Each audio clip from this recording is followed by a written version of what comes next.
Good morning students. आज हम कक्षा 11th के ऑन बिल का lesson number 2 we are not afraid to die if we can all be together written by Gordon Cook and Alan East lesson पढ़ेंगे। We are not afraid to die का मतलब होता है कि हमें मौत से डर नहीं लगता। If we can all be together, अगर हम सब एक साथ हों। Now start the lesson.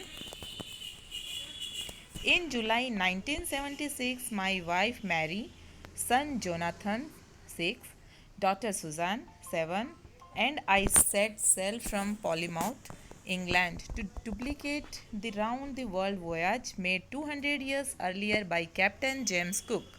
For the longest time, Mary and I, a 37-year-old businessman, had dreamed of sailing in the wake of the famous explorer. And for the past 16 years, we had spent all our leisure time honing our seafaring skills in British water. तो इन जुलाई 1976 की बात है।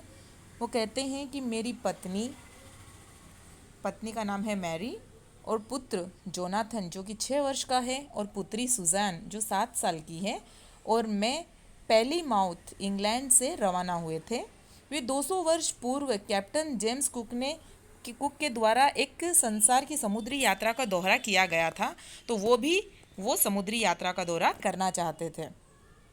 बड़े ही लंबे समय से Mary और मैं, जो कि 37 ईयर्स के एक व्यापारी हैं, बिजनेसमैन हैं, उस प्रसिद्ध अन्वेषक जल सैर की यात्रा को अनुभव करने का सपना देख रहे थे। पिछले 16 वर्षों से हमने अपना पूरा जो लेज़र टाइम है, उनका जो फुर्सत का जो समय था, उन्होंने अपना पूरा समय समुद्र की यात्रा की कला को ब्रिटिश समुद्र में निखारने का काम किया है। Our boat Wave Walker, a 23 metre 30-ton wooden hull beauty, had been professionally built, and we had spent months fitting it out and testing it in the roughest weather we could find. तो हमारी नाव, जिसका नाम उन्होंने रखा है wave walker, जो कि 23 metres लंबी है और 30 टन वुडन के ढांचे से बनी हुई है, लकड़ी के ढांचे से वो बनी हुई है, व्यावसायिक तौर पर उसे बनाया गया है। हमने उसे फिट करने के लिए फिट किया है, मतलब उस लकड़ी के ढांचे की वो बनी हुई है, और उसे इस तरह से तैयार किया गया है ताकि वो बुरे से बुरे मौसम का भी सामना कर सके, और इसका परीक्षण उन्होंने कई महीनों तक किया भी है। The first leg of our planned 3-year 1,05,000 kilometer journey passed pleasantly as we sailed down the west coast of Africa to Cape Town. There, before heading east, we took on 2 crewmen, American Larry Wiesel and Swiss Herb Segler, to help us tackle one of the world's roughest seas, the Southern Indian Ocean.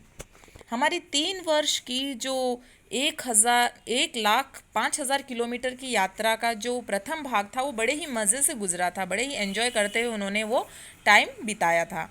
जब हमने Africa से पश्चिम तट से Cape Town की नौका की यात्रा की, वहाँ पूर्व की ओर जाने से पूर्व हमने अपने 2 जहाज पर काम करने वाले 2 व्यक्ति, अमेरिका के लैरी विजल और स्विस के नागरिक हर्ब सेगलर को लिया था, ताकि इस दुनिया के बुरे से बुरे जो समुद्री तूफान का सामना करने में हमारी मदद करेंगे। और यह भाग जहाँ पे वो थे, वो था दक्षिण हिंद महासागर का भाग था।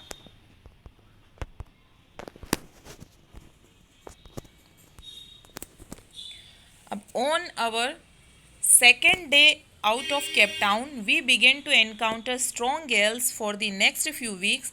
They blew continuously. Gales did not worry me, but the size of the waves was alarming, up to 15 meters, as high as our mainmast. Gales का मतलब होता है तूफान आना, और वेव्स जो लहरें होती है समुद्र की। मेन पास्ट मतलब उनका जो मुख्य भाग था, उनके जो जहाज का जो मुख्य मस्त होता है, मेन पास्ट। तो कहते हैं केप टाउन से निकलने के दूसरे दिन हमने समुद्री यात्रा शुरू की और उसमें तूफ़ानों का सामना करना शुरू किया। अगले कुछ सप्ताह तक ये तूफ़ान चलता रहा। तूफान से तो वो इतने परेशान नहीं हुए थे जितने कि ज़्यादा उन लहरों से, जो 15 मीटर्स ऊंची वो लहरें उठ रही थी, वह उनके प्रमुख मस्त, जो उनके शिप का मस्त था, प्रमुख मस्त, उस तक ऊपर उठ रही थी, तो वो बहुत ही खतरनाक लग रही थी। December 25 found us 3,500 kilometers east of Cape Town. Despite atrocious weather, we had a wonderful holiday complete with a Christmas tree.